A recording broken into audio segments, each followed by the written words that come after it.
Quatrième épisode de cette série sur le poison des traditions, c'est Léo Mariana et dans cette vidéo, on va traiter, je vais vous partager à propos du Dieu d'amour et de l'hypergrâce. Alors tout d'abord, on sait bien que Dieu est amour, c'est écrit clairement dans la Bible.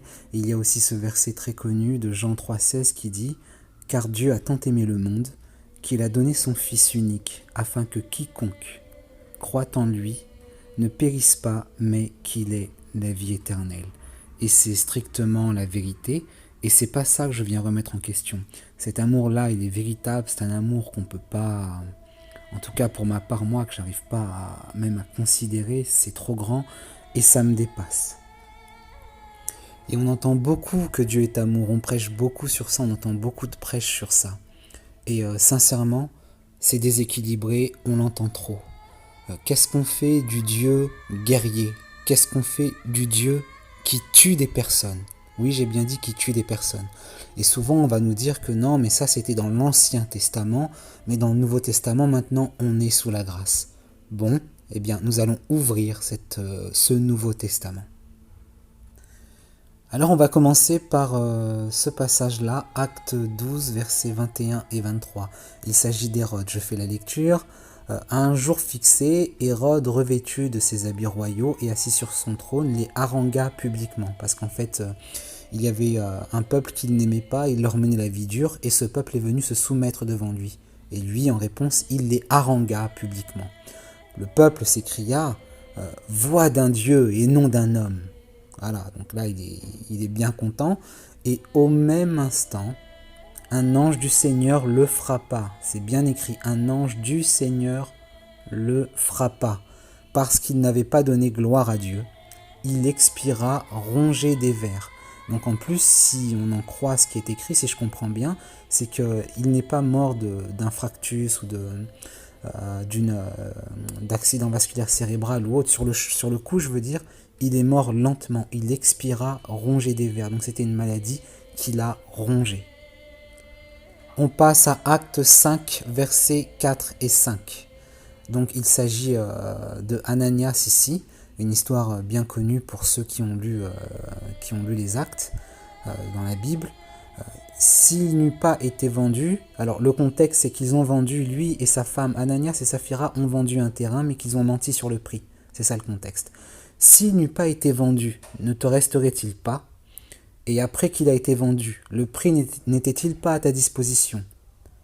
Comment as-tu pu mettre en ton cœur un pareil dessein?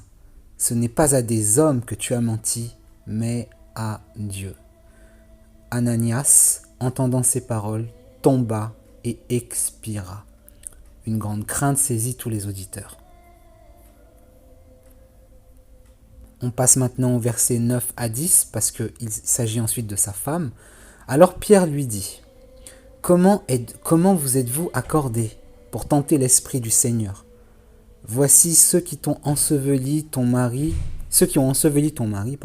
sont à la porte, et ils t'emporteront. » Au même instant, elle tomba aux pieds de l'apôtre et expira. Les jeunes gens étant entrés, la trouvèrent morte, ils l'emportèrent et l'ensevelirent. Parce qu'elle avait l'occasion, elle, de rattraper le coup, au moins pour elle, son mari était déjà mort, elle ne le savait pas, et elle a décidé de poursuivre le mensonge. Elle a été frappée. On poursuit avec 1 Corinthiens 11, 29, 30, que je vous ai lu dans la vidéo précédente, mais on peut le relire encore, c'est bien. Car celui qui mange, c'est l'apôtre Paul qui parle, car celui qui mange et boit sans discerner le corps du Seigneur, mange et boit un jugement contre lui-même. C'est pour cela, et on écoute bien, on lit bien, c'est pour cela qu'il y a parmi vous beaucoup d'infirmes et de malades, et qu'un grand nombre sont morts. Donc là, ça en fait des morts, hein. Et ils sont frappés évidemment par la main de Dieu, que Dieu le prenne directement sur lui ou qu'il envoie un ange de la mort ou qu'importe. En tout cas, c'est clairement visible, il est clair que c'est un ordre de Dieu, c'est Dieu qui fait cela. On continue. Apocalypse 16. Alors bien sûr, toutes ces listes sont non exhaustives, hein, et particulièrement dans l'Apocalypse, j'en ai pris juste un comme ça, un ou deux, mais mais ça, j'en ai pris 2 très exactement, mais il y en a plein, il y en a plusieurs. Alors, on continue, on dit... J'entendis l'ange des cieux qui disait, donc l'ange des cieux dit, tu es juste toi qui étais et qui est, je reprends, pardon, tu es juste toi qui es et qui était, donc il s'agit bien de Dieu. Tu es saint parce que tu as exercé ce jugement, car ils ont versé le sang des saints et des prophètes, et tu leur as donné du sang à boire, ils en sont dignes. Il s'agit bien sûr là de fléaux, j'ai pas tout mis, mais si on prend le contexte, il s'agit de fléaux graves, j'ai pris ça au milieu des fléaux. Donc vous avez la référence si vous voulez vraiment lire. Ensuite, on continue. Apocalypse 6.10, je fais la lecture. Ils crièrent d'une voix forte en disant, alors je donne le contexte quand même, ce sont des martyrs ici qui sont morts, mais ils sont morts dans la sainteté, et donc ils sont là avec Dieu, on peut dire qu'ils sont avec Dieu, ils sont dans la présence divine, ils ne sont pas possédés du diable, du démon, et là ils sont en train de dire, lisons bien ce qu'ils disent, dans la présence de Dieu, avec Dieu, et ils disent, jusqu'à quand, Maître saint et véritable, tardes-tu à juger et à tirer vengeance de notre sang sur les habitants de la terre. Donc eux, ils savent bien que c'est un Dieu vengeur, que c'est un Dieu qui a une sainte colère, que c'est un Dieu qui tue des personnes quand il faut, quand c'est trop, il le fait, que ce n'est pas un Dieu d'hyper-grâce. Ils savent que c'est un Dieu qui tire vengeance, même contre les hommes, contre les habitants de la terre. Il s'agit bien des hommes, il ne s'agit pas des démons, contre les habitants de la terre. Donc, on voit bien ici qu'on a un Dieu guerrier, qu'on a un Dieu vengeur, qu'on a un Dieu jaloux, comme c'est écrit dans l'Exode, que c'est un Dieu qui est saint et qui ne tolère pas, qui ne joue pas avec le péché, qui ne tolère pas qu'on se moque de lui. Ici, dans cet autre verset de l'Apocalypse 4, c'est écrit « Et les 4 êtres vivants ont chacun 6 ailes et sont remplis d'yeux tout autour dedans. » C'est pas ça que je veux dire, mais c'est ici, là. « Ils ne cessent de dire jour et nuit, Saint, Saint, Saint est le Seigneur Dieu, le Tout-Puissant, qui était, qui est et qui vient. » Vous voyez, Saint, Saint, Saint, Saint, Saint, Saint, pas amour, amour, amour, Saint, Saint, Saint. Et quand il parle de son amour, il en parle une fois, de sa jalousie aussi. Je suis un Dieu jaloux. On voit qu'il se met aussi en colère. On voit que c'est un Dieu vengeur. Tout ça, ça va une fois. Amour, colère, jaloux, vengeur, ça va une fois. Et sa sainteté, c'est 3 fois. C'est même, j'ai envie de dire, même c'est son attribut le plus important. Si j'ai le droit de parler ainsi, je sais pas, mais bon, humainement parlant, vous me comprenez. Il est saint, saint, saint. Donc, c'est ça que je veux dénoncer aussi dans cette tradition que l'on a dans les églises évangéliques. Et pas que évangéliques, en fait. C'est même le monde, c'est dire ça, que Dieu est amour, alors qu'il faut tolérer, que Dieu est tolérance, qu'il est amour et qu'il ne faut pas ceci, cela. Et on en est rempli.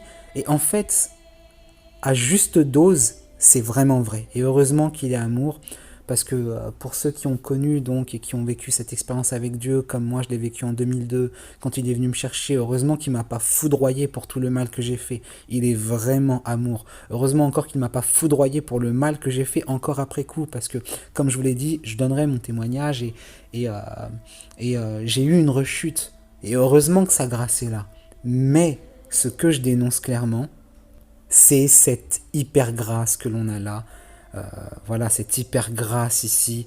Et c'est un Dieu d'amour, c'est vrai, mais on lui donne une fausse identité qui n'est chargée que d'amour, où on oublie en fait que c'est un Dieu guerrier, que c'est un Dieu vengeur, et que c'est un Dieu qui tue des hommes, même dans le Nouveau Testament.